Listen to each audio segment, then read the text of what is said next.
ओम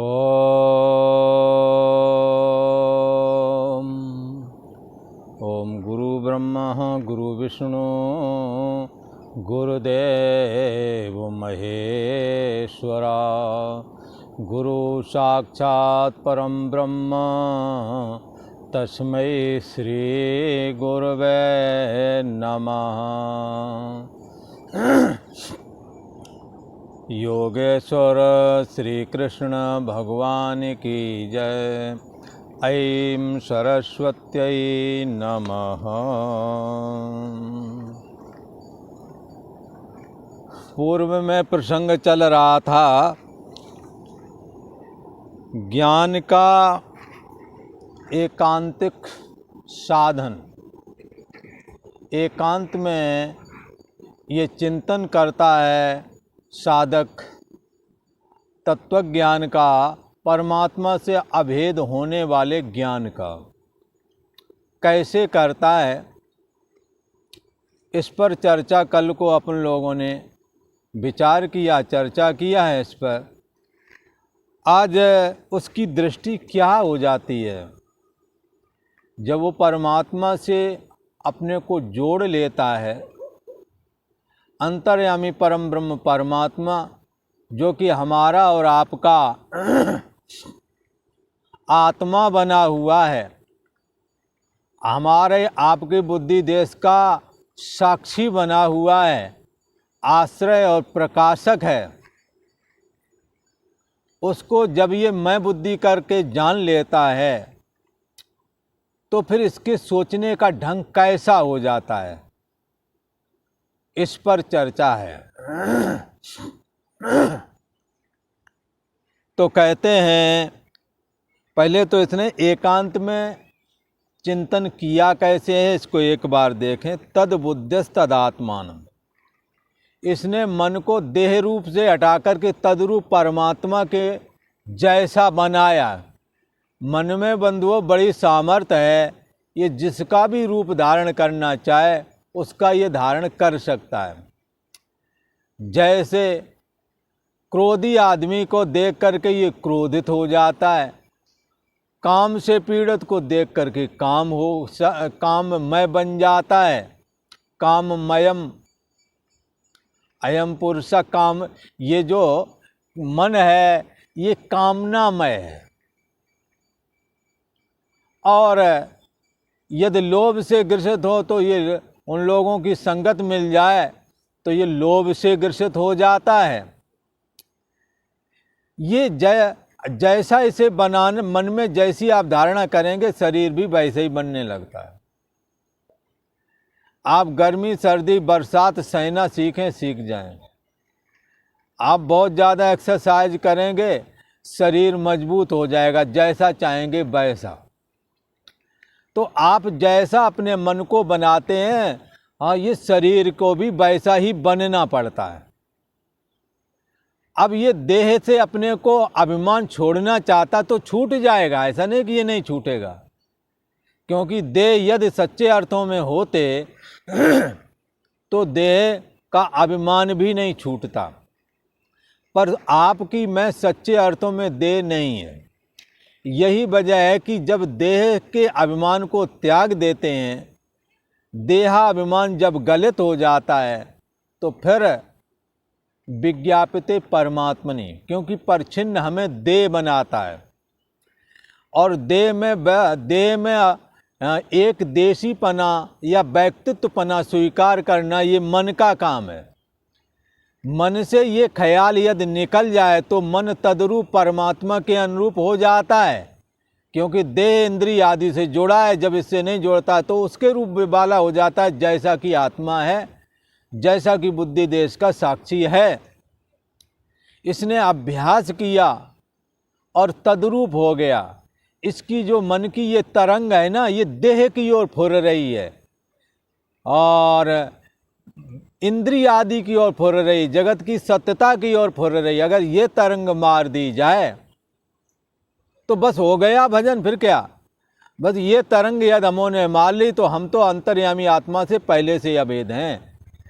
अभेद होते हुए भी हम देह से जुड़ गए, इसलिए हम भेद वाले जैसे हो गए हैं। न कि भेद है। तो ये चिंतन करने वाला ये साधक ऐसे चिंतन करता है। बुद्धि भी तद्रूप हो गई, वैसे ही सोचती है जैसा शास्त्र ने बताया, निरंतर एक ही भाव से स्थित है और उसी परम ब्रह्म परमात्मा की परायण है। किसी से राग नहीं, किसी से द्वेष नहीं।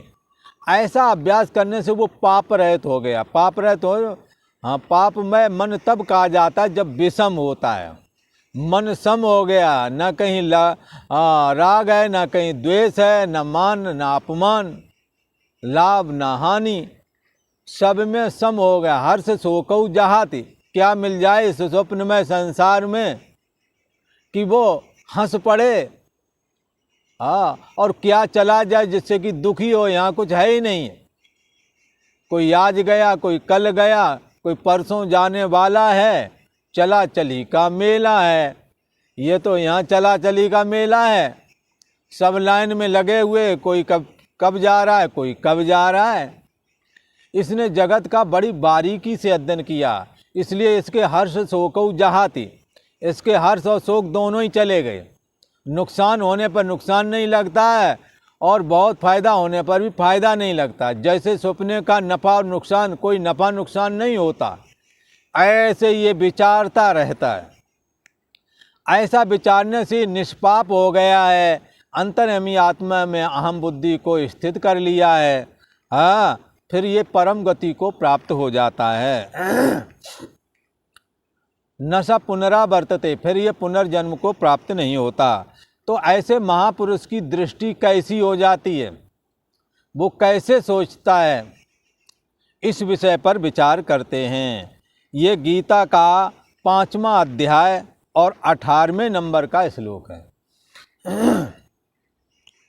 भगवान श्री कृष्ण कहते हैं, हे अर्जुन, उसके अंदर एक दृष्टि बंध जाती है, एक उसके चित्त का स्तर होता है। वो क्या होता है, वो सबको सम देखता है। सम बर्तता नहीं, समता में बर्ताव नहीं होता, समता में ज्ञान होता है। यदि समवर्ती हो जाए तो फिर सारी मर्यादाएं खत्म हो जाएंगी। समदर्शिना है, समवर्तना नहीं है। भगवान श्री कृष्ण कहते हैं, विद्या विनय संपन्ने ब्राह्मण गवे हस्तिनी, सुनी चैव सुपाके चा पंडिता समुदर्शना। विद्या विनय संपन्न ब्राह्मण आदरणीय कहा गया है, पूजनीय कहा गया, सेवा पूजा करनी चाहिए। विद्या विनय संपन्न साधु हो, पूजनीय है। तो विद्या विनय संपन्न ब्राह्मण गवि हस्तिनी, तो हमारे सनातन परंपरा में गाय भी पूजनीय है, ब्राह्मण पूजनीय माने गए हैं, और हाथी को गणेश मान करके भी पूजा करते हैं। ये पूजनीय लोग हैं। जानवरों में और मनुष्यों में ब्राह्मण, और जानवरों में गाय और हाथी। और जिन्हें निकृष्ट दर्जे का मानते हैं, वो कौन है? जानवरों में कुत्ता, और मनुष्यों में जिनके निम्न स्तर के आचार विचार हैं, जो नहाने धोने आदि से पवित्रता आदि को भी धारण नहीं करते, हिंसात्मक कर्म में प्रवृत्त रहते हैं और अभक्ष भोजन को भक्षण करते हैं, जो खाने योग्य नहीं उसको ही खाते हैं। ऐसे लोगों को यहाँ चांडाल करके कह दिया है। तो ऐसे लोग मनुष्यों में निकृष्ट माने गए हैं। तो ये मनुष्यों में निकृष्ट, जानवरों में निकृष्ट कुत्ता, और जानवरों में उत्कृष्ट गाय और हाथी, और मनुष्यों में उत्कृष्ट ब्राह्मण। ये सारे लोग हैं, इन्हों को कोई तो पूजनीय की दृष्टि से देखता है, तो कुत्ते आदि जो जानवर हैं या तो उसको दुत्कारते हैं, डेला पत्थर मार के भगा देते हैं। परंपरा पहले के रही, अभी भी ऐसा लोग करते हैं, पर अब तो कुत्तों की बड़ी इज्जत है, लोग उन्हें गाड़ियों में बिठाते हैं और आदमी से ज़्यादा वो सत्कार भी दिया जाता है आजकल उन्हें। पर कुत्ते को हमारे परंपरा में अपवित्र मानते हैं, पालते जरूर रहे हैं, पर एक उचित दूरी पर ही उन्हें रखा गया। घर के भीतर नहीं ले जाते थे, दरवाजे पर रहना है। और आजकल तो बिस्तर आदि में भी लिटा लेते हैं, ऐसा पहले नहीं होता रहा है अपनी परंपरा में। खैर, तो अब इन सब के बीच में उसकी दृष्टि क्या है? हाँ, आम आदमी की दृष्टि यह है कि कुत्ते को मारपीट करके, ढेला आदि मार करके भगा देना, अरे ये कहाँ से आ गया। इसी प्रकार से मनुष्यों में उत्कृष्ट ब्राह्मण आदि उसका सत्कार करेंगे, साधु आदि है। पर यदि कोई चांडाल आदि दिख जाए तो उसको भी तिरस्कार की दृष्टि से कई लोग व्यवहार करते थे। पर अब वो वाली बात नहीं है, कभी ये रहा। तो अब क्या है, विद्या विनय संपन्न ब्राह्मण हो, गाय हो, हाथी हो, कुत्ता हो, इसको आम आदमी भी देखेगा, आम आदमी भी देखेगा और ये तत्वज्ञानी महापुरुष भी देखेगा। पर देखने का ढंग सबका अलग अलग है, अलग अलग तरीके से सब देखते हैं। तो कहते हैं, पर ये जो जिसने तत्वज्ञान का अभ्यास किया, जिसकी परम ब्रह्म परमात्मा में स्थिति प्राप्त हो गई है, उसकी देखने का तरीका क्या है? अन्य लोगों को देखने का, अन्य लोग जो देखते हैं इन सबको, तो कहीं ना कहीं राग द्वेष से, दूषित चित्त से देखते हैं, कहीं न कहीं ऊंच नीच आदि के भेदभाव की दृष्टि से भी देखते हैं। पर ये ज्ञानवान महापुरुष कैसे देखता है, इस पर चर्चा करते हैं। ये श्लोक इसी बात पर विचार करेगा। इस श्लोक में इसी बात का विचार है कि उस समदर्शी, उस तत्वज्ञानी महापुरुष के दृष्टि कैसी होती है, तो उस पर विचार करते हैं। कहते हैं कि ये जो ज्ञानी जन हैं, जो ये तत्वज्ञानी महापुरुष है, ये विद्या विनय संपन्न, ये तत्वज्ञानी महापुरुष विद्या और विनय युक्त यदि ब्राह्मण दिखे, मनुष्यों में ब्राह्मण उत्कृष्ट मानते हैं, हमारा समाज मानता रहा है, अभी भी मानते हैं। कम ज़्यादा का अंतर तो पड़ता है, पर ये ब्लड में घुसा हुआ है, मानते हैं। और विद्या विनय संपन्न कोई भी हो, मानना ही चाहिए, क्योंकि ये लोग पूजनीय हैं, जो विद्या और विनय से संपन्न हैं, दूसरों के कार्य संपादन कराते हैं। तो ज्ञानी जन, ये ब्रह्म ज्ञानी, ये तत्वज्ञानी महापुरुष विद्या और विनय युक्त ब्राह्मण को यदि देखे, चाहे गभी और जानवरों में गाय पूजनीय मानते हैं उसको देखे, हस्तिनी और हाथी देखे, सुनी कहते हैं कुत्ते को देखे, तो चासुपाके और चांडाल को भी देखता है। जब इनको देखता है तो इन सभी में क्या देखता है? सम दर्शन करता है, सम बर्तन नहीं करता है। बर्ताव समता में नहीं हो सकता है। आप पूरी कचौड़ी खा रहे हो, हाथी को खिलाओ तो वह लगभग 50 किलो खिला दोगे तो भी उसके पेट में लगता है, पता लगेगा भरा ही नहीं। उसे तो बरगद की डालियां काट के डाल दो और पीपल की डालियां काट के डाल दो, उसी से वो तृप्ति महसूस करेगा। और गाय को भी सब्जी रोटी दाल खीर परोस लो, खा बेशक ले, पर बगैर घास के उसका गुजारा नहीं है। तो उसको घास डाल दें और उसकी पूजा अर्चना जो भी है, हाँ, गाय की वो बार ही बार, अंदर का नहीं। तो इसी प्रकार से ये ब्राह्मण को भी और चांडाल को भी, चांडाल आएगा नहाए धोए है नहीं और अभक्ष भक्षण करता है, जिनको हम जिसको छूना भी वर्ज्य तो उसी को वो खा जाता है। जिन जानवरों को, कुत्ते आदि का किन्हीं किन्हीं इलाकों में इस तरह के लोग भी हैं कि वो कुत्ते आदि का भी भक्षण कर जाते हैं। चूहा कुत्ता ऐसे लोगों को ये अभक्ष भक्षण करने वाले ऐसा माना जाता है। तो ऐसे लोग अपवित्र माने गए हैं, जो व्यर्थ में ही जीव हिंसा करते हैं, नहाना न धोना, हिंसात्मक विचारधारा, दूसरे के प्राणों से अपने प्राणों का पोषण करने वाले। तो इनको ये यदि ऐसे मिल जाएं तो उनको, इसको यहाँ चांडाल शब्द करके कहा गया है उनको। तो ऐसे लोगों को ये अन्य लोग देखेंगे, वे राग द्वेष से दूषित बुद्धि से देखेंगे, कहेंगे ये तो चांडाल, ये तो कुत्ता है, ये तो गाय है, ये हाथी है, ये ब्राह्मण है। तो ब्राह्मण को ब्राह्मण का खूब सत्कार करेगा, बाकी से द्वेष कर बैठेगा। हाँ, पर वो ये नहीं देखता कि हाथी के अंदर जो उसकी बुद्धि देश का, मन देश का जो साक्षी है, वो वही वाला है जो तुम्हारी बुद्धि देश का है। इसलिए, और इसी तरह से जिस गाय को पूजनीय मान लो तो उसमें पूजनीय पना,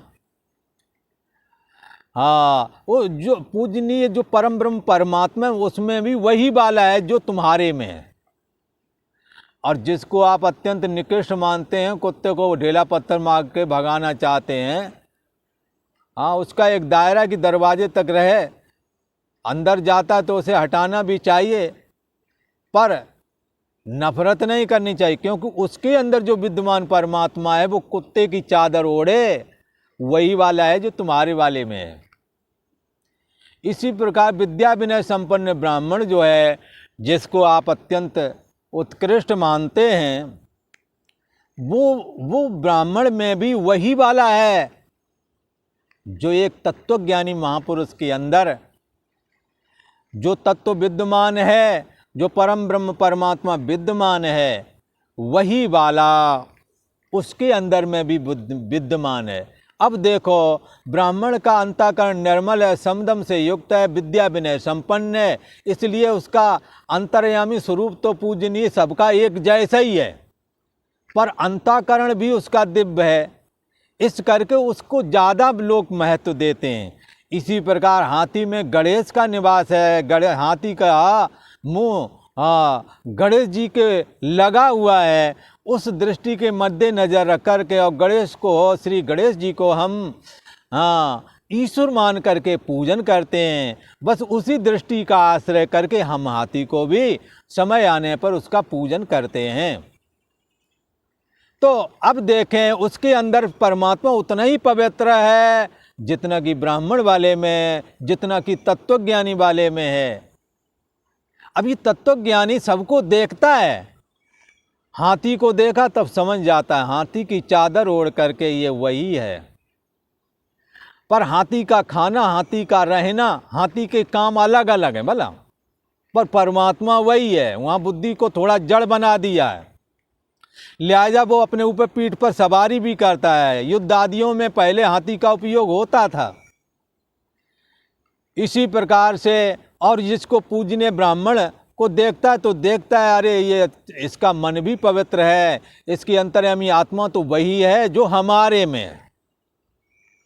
उसमें पूजनीय भाव, चांडाल में अपूजनीय भाव देखते हुए भी दोनों में एक परमात्मा का समदर्शन करता है।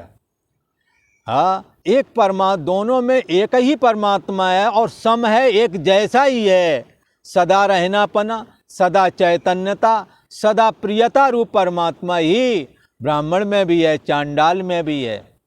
ये देख रहा, चांडाल की चादर ओढ़े वही है, पर बाहर से पूजनीय चांडाल को इसलिए पूजनीयपना चांडाल को इसलिए हासिल नहीं क्योंकि उसके दुर्व्यसन हैं, मादक पदार्थों का सेवन करता है, जीव हिंसा करता है, नहाने धोने आदि से भी उसे कुछ लेना देना नहीं, पवित्रता आदि से भी। इस करके संस्कार विहीन है। इस करके संस्कार विहीनता वो हमारे में भी कहीं प्रवेश ना कर जाए, इसलिए प्राचीन काल के जो लोग थे, जो पवित्र विचारधारा से युक्त थे, जो शाकाहारी थे, उन्होंने इनको एक उचित दूरी पर रखा, नफरत नहीं की, एक उचित दूरी। भाई तुम अपना दूर रहो क्योंकि तुम्हारे संस्कार अलग हैं, हमारे संस्कार अलग हैं, तुमने अपने हिसाब से जीना है जियो, कोई बात नहीं, हम तो हमारा अपना विचार है, हम अपने हिसाब से रहेंगे। इसलिए उनसे एक उचित दूरी रखते रहे। कालांतर में कभी थोड़ी मोड़ी राग द्वेष या नफरादी भी हुए हैं, पर ब्रह्मज्ञानी ऐसा कभी नहीं करता। ब्रह्मज्ञानी तो उस चंडाल में भी ये देखता है, ये मेरा वाला परमात्मा ही, मेरा अंतर्यामी आत्मा ही यहाँ चांडाल के रूप में दिख रहा है, वहाँ ब्राह्मण के रूप में दिख रहा है, ब्राह्मण की चादर ओढ़ के ब्राह्मण के रूप में दिख रहा है, और यहाँ कुत्ते की चादर ओढ़ के कुत्ते के रूप में दिख रहा है, और वहाँ हाथी की चादर ओढ़ करके हमारा ही अपना निज स्वरूप, अपना आत्मा ये हाथी की चादर ओढ़ करके हाथी जैसा दिख रहा है। पर ब्राह्मण के ब्राह्मण जैसे काम और उसका अपना आचार विचार वो सब अलग अलग हैं। हाथी का रूप आकार और उसके कार अलग अलग हैं, और तो उसके जैसा है। पर जिसने चादर हाथी की ओढ़ी उसी ने चादर ब्राह्मण की ओढ़ी, उसी ने चादर कुत्ते की ओढ़ी है, उसी ने चादर गाय की ओढ़ी है, वही चादर चांडाल रूपी चादर उसी परमात्मा ने ओढ़ी है। इसलिए बंधुओं, एक नूर से सब जग उपजा, कौन भले को मंदे। किसको भला कहें किसको बुरा कहें, सब ही एक परम ब्रह्म परमात्मा से प्रकट हुए हैं। ऐसा ये तत्वज्ञानी महापुरुष ऐसा समदर्शी हो गया है, समवर्ती नहीं, समता का बर्ताव नहीं हो सकता है। बोले नहीं हमें तो समता चाहिए, बराबरी चाहिए। बोले फिर बोले ऐसा है कि सबको एक जैसा भोजन दो। हाँ तो बैठा दिया हाथी, गाय, कुत्ता, चांडाल और ब्राह्मण को बोले पूड़ी परोस दो सबको, तो किसी को तो मौज आ जाएगी, किसी का पेट ही नहीं भरेगा। बंधुओं, समता में बर्ताव नहीं होता है। किसी का काम सबका एक जैसा होना चाहिए, तो चलो हाथी तो सवारी कर लेता है, और कुत्ते ना कुत्ता बैठा पाएगा, ना गाय और ना ब्राह्मण ना चांडाल। एक जैसा काम नहीं हो सकता, एक जैसा बर्ताव नहीं हो सकता। इसलिए यहाँ कहा पंडिता समदर्शिनः। ये जो विद्वान है ना, ये समदर्शी हो जाता है, समवर्ती नहीं होता, समवर्ती हुआ भी नहीं जा सकता। जैसे कहें ये पति पत्नी है, ये समता का बर्ताव होना चाहिए। बोले ठीक है। बोले फिर हाँ, बोले बाहर में पुरुष रहेगा तो हाँ, स्त्री बोले हम भी रहेंगे। बोले ठीक है चलेगा, रह लो। पर वह स्त्री बोली अब हमने पेट में गर्भ धारण किया, तुम भी करो, अब ये काम संभव नहीं है। इसलिए बंधुओं, स्त्री और पुरुष दो पति पत्नी के रूप में बराबर हैं, पर काम अलग अलग हैं। हाँ, स्त्री और पुरुष बराबर हैं तो भी सत्कार के योग्य पति है, पत्नी को भी सत्कार मिलेगा, प्यार पूर्वक मिलेगा, अभिमान पूर्वक नहीं। एक अहम के दो हो जाएं, जैसे वकील का वकील के साथ विवाह हो जाए। मान लो वकील लड़की हो, वकील ही पुरुष हो, तो दोनों में अभिमान एक ही है, तो दोनों ही एक दूसरे से कभी न कभी टकराएंगे। जैसे मास्टर मास्टर हो जाएं, औरत भी मास्टर पुरुष भी मास्टर है, कोई किसी को अपनी अकल से कम मानता ही नहीं है, अभिमान टकराते हैं। वो तो बस नहीं चलता है, नहीं तो कहें कि हाँ एक बार बच्चा हम पैदा करें, एक बार तुम करो पैदा, पर ये संभव नहीं है। बंधुओं, समवर्ती नहीं हो सकता है, समदर्शी तो हो सकता है। इसलिए धर्म पत्नी कहा गया, धर्म की दृष्टि से बराबर हैं, शारीरिक दृष्टि से नहीं। धर्म ने तुम्हें बराबर दिया, किस काम के जो करोगे उसका आधा पाप या पुण्य के आप आधे हकदार हैं, आप सत्कार के भी आधे हकदार हैं। पर जो प्राकृतिक तौर पर विषमता दी गई है उसको आप दूर नहीं कर सकते। ये समता का बर्ताव ऐसा विचित्र है कि पत्नी पत्नी के लिए पति पूजनीय बना ही रहता है और बराबरी का दर्जा बना ही रहता है। जब कहीं बैठने की बात आएगी तो समझदार पत्नी पति से कह देगा तुम बैठो, हम कुर्सी पे बैठ जाओ, मैं नीचे बैठ जाती हूँ। तो कोई तो कहेगा ये तो विषमता हो गई। फिर विषमता, हाँ, इसको नहीं कहते हैं। बर्ताव हमेशा विषमता में ही होता है। समदर्शना का है। परमात्मा दोनों में एक है। एक स्त्री की चादर ओढ़े तो एक पुरुष की चादर ओढ़े, एक पत्नी का रोल अदा कर रहा है तो एक पति का रोल अदा कर रहा है। इन अपने हैं जो रोल दिए गए हैं, जो नाटक करने को दिया गया है उसको निभाना पड़ेगा और वैसे ही चलना पड़ेगा। और इसके साथ में ये देखना पड़ेगा कि हम दोनों में एक ही परमात्मा है। हमारे यहाँ एक महात्मा हुआ करते थे, एक का नाम था एक जगवंदन और एक का नाम था जगरूप। तो हम लोग मजाक करते थे कि जगवंदन जगरूप, एक आत्मा दो रूप। भला ऐसे ही एक आत्मा पति और पत्नी, दो रूप, और एक आत्मा दो रूप। तो इस तरह से एक परम ब्रह्म परमात्मा को देखें। बर्ताव तो अलग अलग ही होवेगा और इज्जत का, सम्मान का दायरा भी थोड़ा आगे पीछे होवेगा। पत्नी के द्वारा पति सत्कार के योग होवेगी, नहीं, पत्नी के द्वारा ये जो पति है वो सत्कार के योग होगा और पति के द्वारा पत्नी सम्माननीय तथा प्यार के योग होगा। ये प्यार पूर्वक सत्कार करेंगे, ये पूजनीय पूर्वक सत्कार करेंगे। ऐसा इनका दायरा रहेगा, आपस में मिले रहेंगे। अगर बराबर के हम टकराएंगे तो बंधुओं, जो जीवन में सुख चैन होना चाहिए वो नहीं रह पाता। इसलिए हमें समवर्ती नहीं बनना है, समदर्शी बनना है। और धर्म की दृष्टि से हम बराबर हैं, इसलिए धर्म पत्नी बोला जाता है। आपको धर्म ने अधिकार दिया, जो पति करेगा उसका आधा तुम्हारा, पत्नी करे उसका आधा। तो इस तरह से ये कहा गया है, ये तत्वदर्शी महापुरुष सब में एक परम ब्रह्म परमात्मा को देखता है और सदा अपने आप में संतुष्ट रहता है। ऐसी इसकी समदृष्टि बन जाती है कि सब में ये परमात्मा का ही अवलोकन करता है। ओम शांति शांति शांति।